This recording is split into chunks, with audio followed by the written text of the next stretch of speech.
Hello everyone, welcome back to another episode of Let's Play Pokemon OmegaRuby. I'm here as the PokeGame. In the last episode, we kind of finished the whole Team Magma thing, and then made our way out here towards Moss Deep Sea. Kind of explored everything that we could, except for the gym, of course. And we also haven't visited the Shoal Cave yet. The Shoal Cave is something I honestly recommend that you do, just because there's something that you can get there that's really good.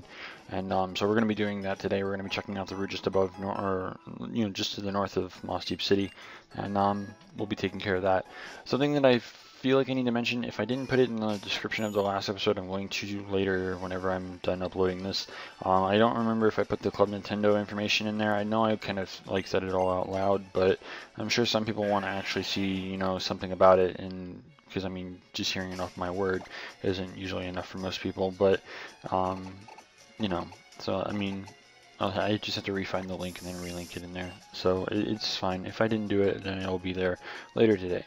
So be sure to check that out if you're actually interested in that. If you don't know what I'm talking about, then you might want to watch my last episode. It was somewhere in there that I started talking about it. It was probably the very beginning. And I remember reading off basically everything that was there.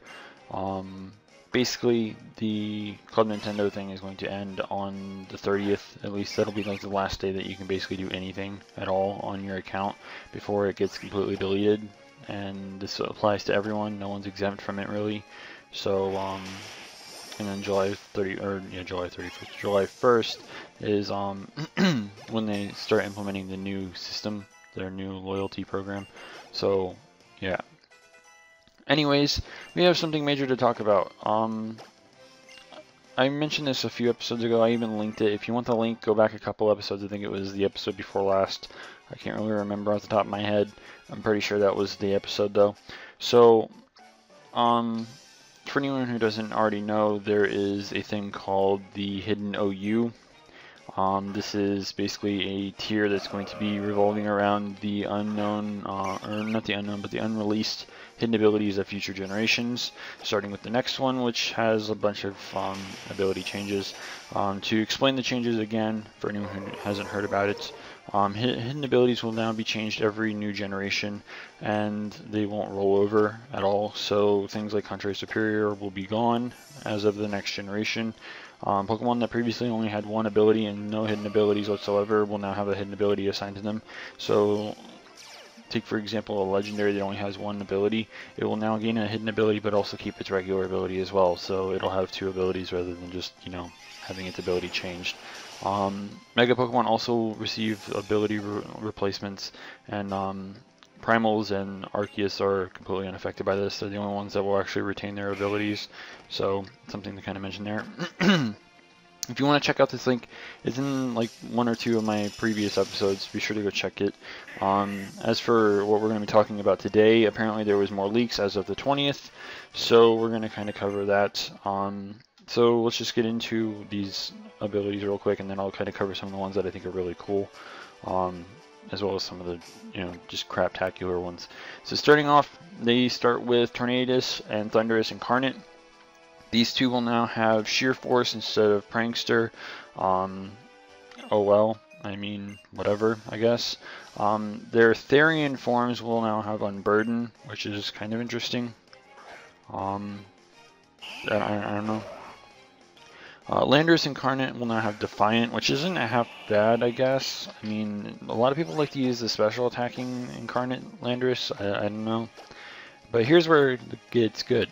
Landorus Therian gets access to Mold Breaker. So that's kind of scary. Next up is the Chikorita line, which now have the hidden ability of Harvest. So yeah, there's that. Cyndaquil line, for whatever reason, will be having Poison Point. The Totodile line will now have Intimidate. Treecko line will now have Solar Power. Mega Sceptile will be getting Technician. Talk about retarded. The Torchic line will now have Reckless, which is actually pretty good. I mean, Flare Blitz is a thing. High Jump Kick is a thing. It's going to be pretty good. Mega Blaziken. Welcome Blaziken, at least maybe Mega Blaziken back into OU, because Mega Blaziken will have Early Bird. No more Speed Boost. Yay. Like at all, there's no speed boost, so I don't know. The entire Mudkip line will be getting the ability Poison Heal, which I actually think is pretty ridiculous. Mega Swampert will be changed from Swift Swim to Water Absorb. The entire Torchic line will be receiving the hidden ability of Thick Fat, which I actually think is pretty busted. Chimchar line will get Flash Fire, which I actually think is kind of nice too. The Piplup line will be getting Swift Swim. If I remember correctly, its hidden ability before was something like Damp, or something like that, so kind of an improvement. Here's where things get a little stupid. The Pidgey line, we're getting on the Pidgey line here, so you know something good's coming. The entire Pidgey line is getting Tough Claws, which is not bad. I mean, let's be real, we know that that's not terrible. Here's the thing, Mega Pidgeot, Gale Wings. Just throwing that out there, that's a thing. The Rattata line will have the hidden ability of Infiltrator. Cleffa is going to have Sweet Veil. Here's another one that's ridiculous. The Clefairy and Clefable, these two, will have Prankster. So that's not ridiculous or anything. I mean, it's not like it has something like Soft Boiled or anything stupid like that. You have to go through like all these ridiculous steps to get these Pokemon. Because I remember, I think that Soft Boiled was a tutor move back when it was in Gen 3. I don't know if it gets it again now. I have to check the tutors on my AlphaSapphire just to kind of see if it's actually still in the game again. But I know that it wasn't before OmegaRuby and AlphaSapphire, if nothing else. So you had to go through like all these hoops and hurdles just to get it, and I had to do that myself. It was not fun. Anyways, continuing on. Igglybuff is also receiving Sweet Veil, while the Jigglypuff and Wigglytuff combo is going to be getting Thick Fat, which actually I think is kind of good. Considering they're balloons, they can blow up, etc. I don't know. Here's another one that's pretty stupid. The entire Tentacle line, Regenerator. For anyone who's ever played competitive like Gen 5 OU, you probably know how ridiculous Tentacruel was, especially because of rain back then. They had like Rain Dish with the rain, so it had like multiple forms of recovery, not to mention things like Protect for even more recovery, Assured recovery. So I mean, not to mention it was a really good rapid spinner. It could set up its own toxic spikes, stuff like that. It was just an absolutely solid Pokemon, and now it's getting the Regenerator ability. I don't know, just saying. Moving on, Geodude will be getting Levitate, which seems kind of absurd. Graveler is getting Rough Skin, and Golem is getting Solid Rock. So there's that.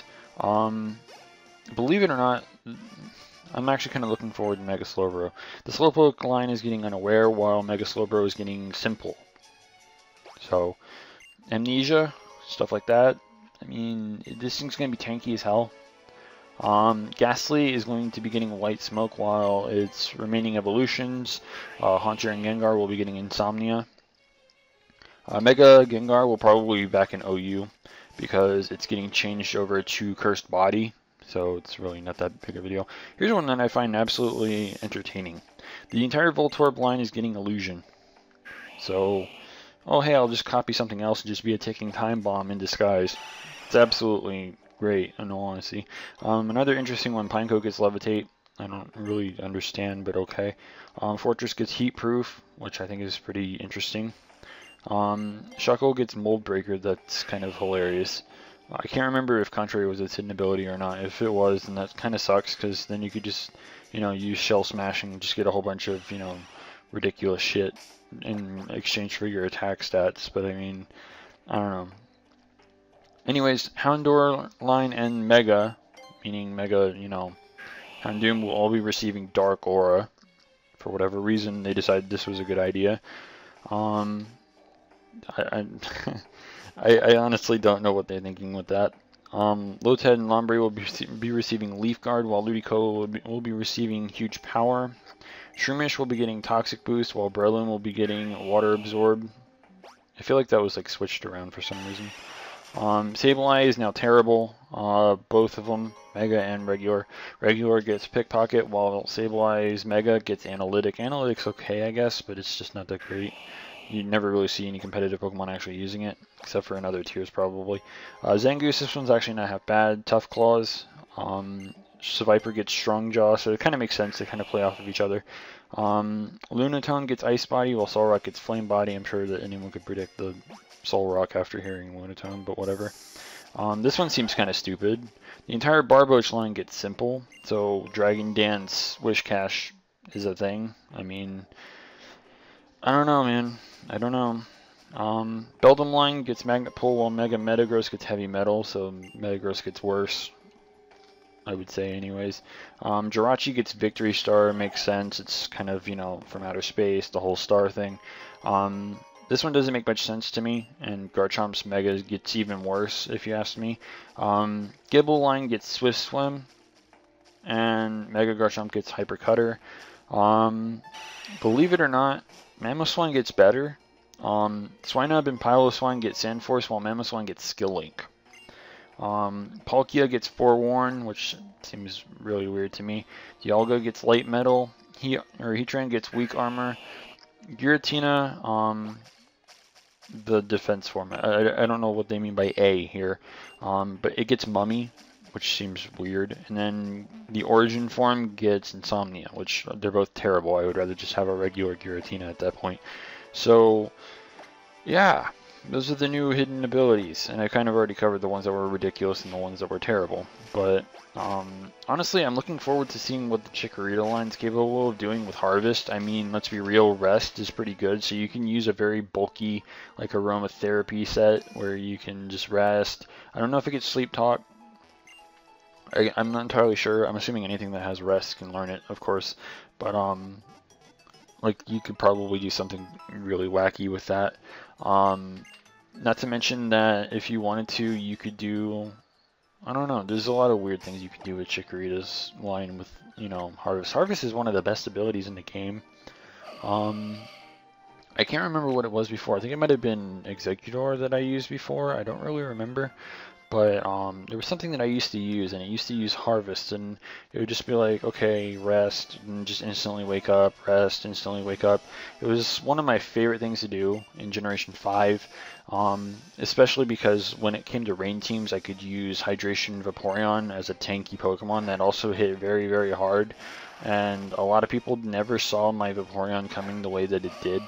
A few of the friends that I played in real life, like, you know, face to face, I would bring it out and they would just sit there and they just wouldn't be able to do anything to it because I would either poison them or freeze them with Ice Beam or, you know, something like that.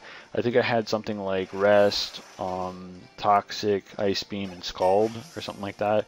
And I think when Genesect was still OU back then, I had scalded it from a little over half and ended up killing it, even though my EV investment was somewhere along the lines of like mostly in defense and HP. So Vaporeon was a very dangerous Pokemon back then, and not many people actually noticed that, but I don't know.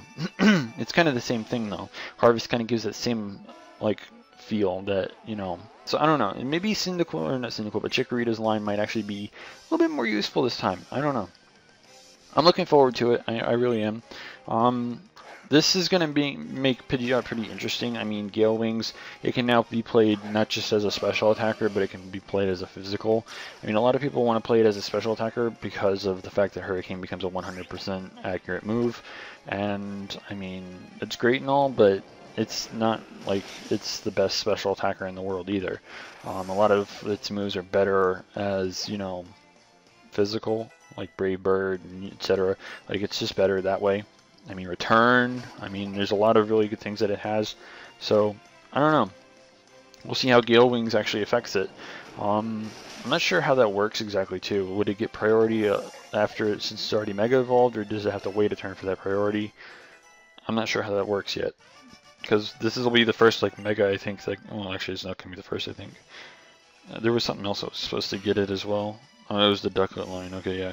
So, I think it's going to be the first Mega that actually gets Gale Wings, so it'll be interesting to see how that plays out. It should give it automatic priority, but I could be wrong about it, too. I'm not entirely sure. But, yeah.